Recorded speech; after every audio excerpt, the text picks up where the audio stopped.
بسم الله والحمد لله وصلي اللهم وسلم على سيدنا محمد وعلى آله وصحبه ومن والاه وبعد. ربي اشرح لي صدري ويسر لي أمري واحلل عقدة من لساني يفقه قولي. وصلي اللهم وسلم على سيدنا محمد وعلى آله وصحبه ومن والاه وبعد. Mon frère et sœur, dans cette petite vidéo aujourd'hui, je vais aborder le sujet de l'Égypte. Est-ce qu'il est possible de rester et de vivre en Égypte sur le long terme? Est-ce que l'on peut tout simplement rester dans ce pays sur le long terme? Comment faire pour pouvoir rester en Égypte sur le long terme? Souvent, j'ai des frères qui viennent et qui me posent la question. Ils me disent, j'ai envie de venir en Égypte, mais j'ai peur. J'ai peur parce que j'entends souvent qu'il y a des frères qui se font virer, etc. Donc, tu as des frères qui sont en France et qui sont très réticents quant au fait de venir en Égypte. Alors moi, je voudrais aujourd'hui apporter mon témoignage, vu que là, bientôt, au mois de septembre, ça va faire 3 ans que je suis revenu en Égypte. Et alhamdoulilah, je connais l'Égypte depuis maintenant 2010. La première fois que je suis venu en Égypte, ça fait 15 ans. Donc, j'ai connu des frères qui se sont fait virer d'Égypte. Je connais des frères qui sont en Égypte depuis pratiquement 20 ans. Donc, je vais essayer de vous donner mon témoignage par rapport à l'Égypte. Quelle est l'erreur parfois que certains frères font et pourquoi, du coup, même moi ici, depuis que je suis en Égypte, j'ai déjà entendu des frères parfois qu'il s'arrive, il y en a qui se font virer. En fait, des frères, ça c'est selon moi, après selon mon expérience, selon ce que je vois, je vous conseille. Après, voilà, libre d'accepter ou de ne pas accepter. Nous, en tant que musulmans, on doit essayer d'être intelligent. Le musulman, il doit essayer de comprendre le monde dans lequel il vit. Malheureusement, et c'est comme ça et c'est ainsi, en tout cas, on ne peut rien y faire, on vit dans un monde qui est un monde d'argent. Moi, lorsque j'étais jeune et que j'arrivais dans certains pays musulmans, etc., je voyais par exemple des touristes qui venaient et parfois les touristes, on les laisse passer normal. Et que moi, je me disais, mais moi, je viens pour la religion, etc. Ou je voyais d'autres frères qui venaient pour la religion. Et parfois, dans certains aéroports, on les embêtait. Je ne comprenais pas. Parce que je n'avais pas encore eu cette maturité qui fait que je comprends le monde dans lequel on vit. Malheureusement, on est dans un monde d'argent. Lorsque tu viens et que tu ramènes de l'argent dans un pays, on te laisse rentrer et on t'accueille à bras ouverts.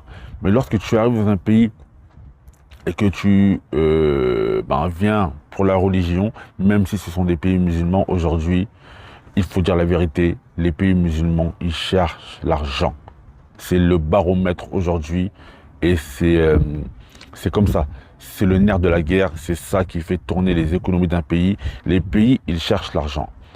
Donc, moi, ce que j'ai un peu compris aujourd'hui, pour pouvoir essayer de rentrer, de rester sur le long terme dans un pays, il faut essayer de rentrer dans le moule sans y rentrer dedans. Sans rentrer vraiment dedans. Qu'est-ce que ça veut dire? Ça veut dire que il faut essayer. En fait, les frères, l'erreur que beaucoup de frères font lorsqu'ils viennent en Égypte ou lorsqu'ils vont dans d'autres pays, c'est qu'ils ne se fendent pas dans la masse.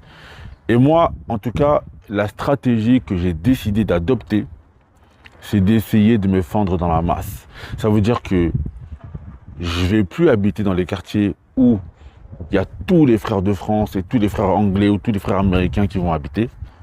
Lorsque tu veux rester sur le long terme en Égypte, il faut essayer de vivre avec les Égyptiens, d'aller dans des quartiers où il y a parce qu'il y a des quartiers, en fait, c'est connu dans ces quartiers-là qu'il y a des contrôles de police. Il y a des quartiers dans lesquels c'est connu qu'il y a des contrôles de police. Donc moi, lorsque je suis revenu en Égypte, je me suis dit, numéro 1, les quartiers où c'est connu, dans lesquels il y a des contrôles de police, je n'y vais pas. Je ne vais pas habiter là-bas.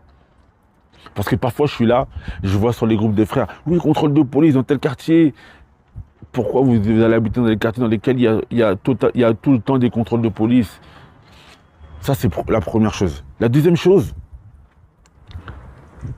ça, je l'ai déjà dit dans d'autres vidéos. Je sais que beaucoup ne vont pas être d'accord. En tout cas, moi, c'est la stratégie que j'adopte aujourd'hui. J'essaie de me fendre dans la masse. Vous n'êtes pas obligé de mettre tous les jours un camis.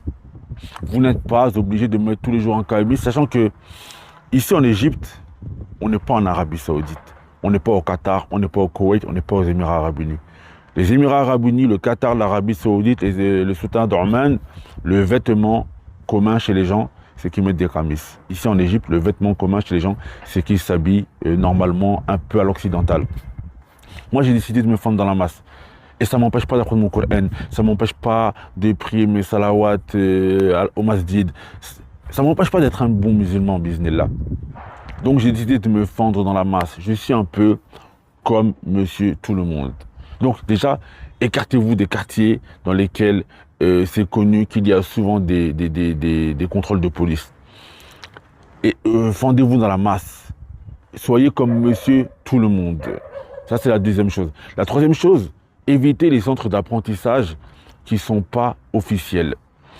Il y a des frères qui vont étudier dans des centres d'apprentissage d'arabe ou du Coran, etc., qui ne sont pas officiels. Ça, c'est des problématiques parce qu'il y a souvent des contrôles dans ces endroits. Écartez-vous de ces endroits-là. Écartez-vous de ces endroits-là. Ça, c'est la troisième chose. Et le dernier point, évitez les rassemblements entre frères, etc., tous ces genres de choses. Donc en fait, il y a des choses, si vous les évitez, vous allez, Inch'Allah, pouvoir vivre en Égypte sur le long terme. Maintenant, si vous ne respectez pas certains codes, si vous ne faites pas travailler votre intelligence et vous n'essayez pas de comprendre le monde dans lequel on vit actuellement et comment ça se passe pour essayer de passer entre les mailles du filet, malheureusement, un jour, vous allez vous faire peut-être un contrôle de police, etc. Parce qu'en fait, il y a des choses qui malheureusement interpellent la police. Il y a des choses qui malheureusement, ça interpelle la police. Oui, je sais, c'est malheureux, c'est un pays musulman, ça ne devrait pas être comme ça, mais parfois quand tu vas être habillé en camis, vous allez être 4 ou 5 frères dans la rue, vous êtes habillé en camis, ça interpelle la police. Ça interpelle la police. Quand vous allez étudier dans des centres d'apprentissage qui ne sont pas officiels, ça interpelle la police. Quand vous allez, je sais pas, il y a plein de choses comme ça. Quand vous habitez tous, vous venez de France. Parce que faut savoir que dans l'esprit des gens, lorsque tu viens de France, tu viens d'un pays riche. Vous venez de France et vous vivez dans des quartiers qui sont un peu ghettoisés. Et vous êtes tous entre vous, etc. Ces choses-là, elles interpellent la police. Donc, il faut venir en mode monsieur tout le monde. Et la dernière chose, le dernier point, c'est que, comme je le disais tantôt, on est dans un pays, on est dans un monde aujourd'hui où le nerf de la guerre, c'est l'argent. Donc, il faut essayer également de rentrer dans le moule sans vraiment rentrer dedans.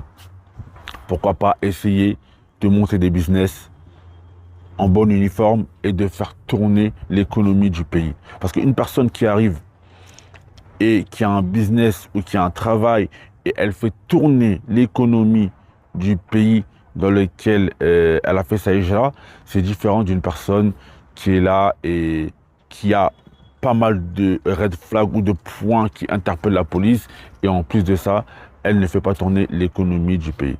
Donc voilà, mes frères et sœurs, ça c'était les points que je voulais mettre en avant. Généralement, lorsque l'on se fend dans la masse, lorsque l'on va étudier dans les centres d'apprentissage qui sont généralement officiels, lorsque l'on ne va pas habiter dans les quartiers où il y a plein d'étrangers, généralement, on arrive à pouvoir rester sur le long terme parce que, en fait, il faut éviter les comportements qui peuvent interpeller vos voisins ou la police.